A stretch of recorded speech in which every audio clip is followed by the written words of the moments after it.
Hello, Marcus Fessler News here, and welcome to another anime discussions. My God, has it been a long time since we've done this, and just a long time since I've recorded in general. Yeah, I just been pretty damn busy lately, man. I mean, I've been doing a lot of things, but yeah, this one is about Angel Beats, an anime I've heard a shit ton about, and I just recently finished. I actually finished it just today, but again, as always with this series, there will be spoilers, so if you haven't seen the series already, I recommend going to see it before you watch this. Now, this anime is something that really flipped on me, because at the start, first off, especially from like the summary on the anime site I was watching it on, it was really off-putting. It was very, I don't know, it was wrong. It wasn't giving me the right information. But what I expected Angel Beats to be was this kind of big dramatic fight between like two sides of angels, like maybe like angels and like fallen angels, that kind of thing. Because I was just thinking it was going to be that kind of drama because people said it had a really sad ending. It was a really good show, and I was a bit disappointed when I saw the original thing. Now, however, I feel like that caused me to not appreciate it for what it was. I'll admit the first few episodes weren't as bad as I gave them credit for. It took me a while before I got back into it. But still, I'll admit, yeah, episodes 1 through 4 was a little boring, but as it got along, it got so much funnier and so much more interesting past that point. I couldn't believe it. One thing is Angel. Angel is the most precious thing ever. My favorite character by far, Kanade Tachibana. That was just, she was so interesting. The things that they had with her, she wasn't even a real angel in the end, which was very odd. But yeah, they never really had a direct correlation to God in that world. And the fact that Angel had all these abilities, it was just such an odd thing. I really have no idea how she managed to get those abilities. But yeah. And just, man, the ending was. Oh man, I can see what they said, it was so sad. It was beautiful.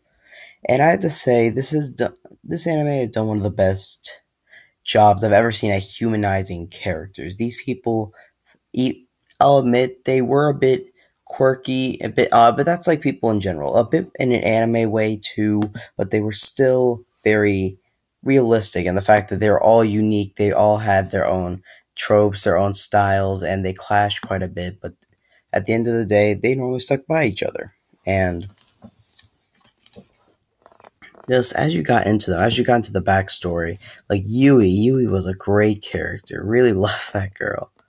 And if I had to list my favorite characters, I would probably have to say top five: Kanade or Angel. Hinata, because Hinata was fucking hilarious. Kind of weird how Hinata can be a boy or girl name, but yeah. Yui, then I will probably go Otonashi and Yuri. Because Otonashi was a pretty cool character, and he was an interesting dude. He really was. How he, I don't know, he had a very relatable story. I could see a lot of people ending up that way. And honestly, I could see myself in that position like a few years ago before I focused on what I wanted to do. I really wasn't sure how my lot was going to be drawn in life and how I was going to get by. And he was kind of lost for a little while, but especially after he lost his sister. But the fact that he dedicated his life to saving others was fantastic. Oh man, he was a great guy and very well done character, I have to say. The animation was pretty damn good too. I liked the styling of Angel Beats. It was very well done, I have to say. The world itself was pretty plain and basic. It was kind of like a purgatory. There wasn't nothing special there. It wasn't really a punishment, but it wasn't a heaven of sorts. It was just there. It was I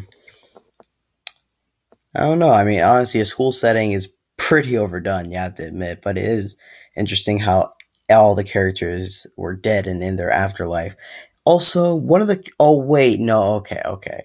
So I said like Otonashi and then Yuri. Yuri is my sixth. Matsushita the fifth is my seventh because I freaking love that guy, but my. The one guy I like more than Otonashi, I can't remember his name, but the dude with the black hair who kept claiming to be God. Oh my god, that character was hilarious. An real ass at times. A douche, but holy god, it was amazing. I just freaking loved the character. He was so damn funny with his hypnotism. He realized how worthless you are compared to the mighty clothespin. It was just so freaking good, man. Honestly, I enjoyed that series so much. It was so funny and so interesting. I was a little disappointed by episode 14 because I thought maybe we'll get a bit of a peek in what's going on. It's nice that Angel and Otonashi have found each other, like apparently when they chose reincarnation, but it never showed the others. And the prospect got sadder because when I thought they were moving on, I thought they were going on to their own afterlife. They've done what they wanted. Now they were going to move on to like heaven. They would be able to see each other, but they all kind of went their separate ways. Although it's believed they'll reunite again, it's kind of sad that they got separated. But yeah, like I was saying with Holosek, I'm gonna look this up real quick, just because I want to regard him by name. Yeah, his name was Ayato, and ironically, he was introduced around episode 4, just when things started picking up, and he really was just such a great character, because he honestly was, like, man, he was really bad at first, but then as he went along, you saw just how human he was, how he ended up relying on Otonashi, and how he truly did owe him for helping him find himself. That's really nice. It was so special. Just Oh man, he was a really cool character, super funny, and just really kind all around. Like he had a good heart, and oh my god, this when he was crying at the ending. Oh man, I didn't really cry, but like there are very few things that can make me cry anymore. But I had tears like in my eyes. My eyes did water from that. It was just beautiful ending and really sad.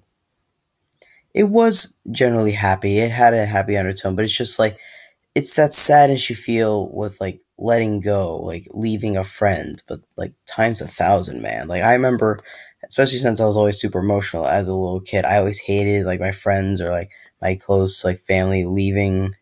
Like I always wanted them to sleep over. Can they stay a little longer? Just when they leave, I felt more complete when I was with them. I always felt better when they were around. I just felt emptier seeing them go. It always felt just pretty sad for me, and it was kind of that feeling when I saw Angel Beats ending, because like in a way, they I have no doubt in my mind that they will meet each other again. It seems they felt the same way too, but they also that sense of parting, especially to go to new lives, the things they don't even know what's ahead of them. Just a really sad, beautiful thought, man. Angel Beach just had a lot going for it, man. The characters were super well done. They were so interesting. They were so funny. TK, Matsushita. I think his name was Takamatsu. Yeah, Takamatsu. That dude, he kept ripping off his shirt. He was so fucking funny. But yeah, the I'll admit the first like 3 episodes were a bit boring, but after that, it just got so much better. I have to say, the comedy just got really, really well done. It improved quite a bit. It was already pretty good at first, but it wasn't enough to like keep my interest until like later. And just really good at capturing emotions, really good at getting a humane response out of you and getting like reaching into your human side and just making you think, because it's a very existential kind of topic that the path they were treading. I don't know. It wasn't a long anime either, so there's not much I can say about it. But I just really appreciated the series, and I'm really glad that it got better, and the fact that I grew to love it. It really ended up growing on me, which I was happy about. It was a show I wanted to like. I heard a lot of good things about it, and I thought it could be a good series, so I was really happy I turned out liking it anyway. Honestly, it's quirky. It's not like the best I've ever seen, but it's definitely special in its own right. It's a favorite of mine, and it holds a special place in my heart. I'm really glad I checked that out, and I can't wait to see Clanad because I heard it's a really sad one as well. Also, someone mentioned to me reviewing Lucky Star Yet Joseph, and I will be doing that. I will be doing that soon, but right now I need to review the series. I'm getting caught up. I just finished Mirai Nikki pretty recently. I will be doing a review of that really soon, Angel Beats, like I just finished today, and Tokyo ESP, I was watching the English dub because one of my favorite YouTubers, Sky Does Minecraft, is doing the English dub. And I'll admit, he does it really well because I'm not going to elaborate too much into that. That's for another time, but yeah, the character, the main male protagonist, really strikes me as that whole dreamer kind of one, kind of thing, with his big love of miracles, and I think Sky's voice really portrays that very well, I have to say. So yeah, he's doing really good for his first job. Just congrats to him. Shout out to Sky. But yeah, like I said, man, there's not much more I can say about Angel Beats. It was short but sweet, really well done, just great thing all around. I might check out the manga to see if there's anything they left out, but hope you guys enjoyed this. And if you did, smash the like button for me. Subscribe, comment, new today. Tell me in the comment section down below what you thought of Angel Beats, and just who's your favorite character, and how did you feel about the ending. Thanks again for watching. See you dudes later. Peace.